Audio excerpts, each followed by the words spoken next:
Belə hadisələri minlərlə saymaq, sadalamaq olar. Axşam saat 6-7 radələri idi, xəstəxanadan çıxırdım ki, evə gedim. Bütün göstərişləri verəndən sonra gördüm xəstəxananın qarşısında sürətlə bir maşın dayandı. Bildim ki, ağır xəstə gətiriblər. Gördüm ağır vəziyyətdə bir uşağı düşürtdülər, 14-15 yaşında uşaq. Düşürtdülər, komatoz vəziyyətdə idi. Təzyiqini ölçdüm ki, 250-130'dur. Baxdım ki, uşaqda böyrək çatmazlığı var. Dedim, bunun böyrəkləri yaxşı süzmür də, harda olub uşaq indiyə qədər? Ana baxdı, atanın üzünə ağladı. Dedi ki, bunu Cavadsədədən çıxardıb gətirmişik Beyləqanın Xalas kəndinə. Deyiblər, aparın, uşaq öləcək.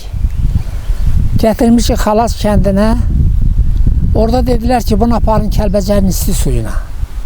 İsti suyun bəlkə buna kömək olar. Gətirirlər isti suya.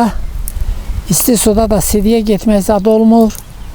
Uşaq düşür komaya, böyrək komasına. Düşürdülər, buna yardım elədim. Bir sutka qaldım xəstəxanada, yardım elədim buna.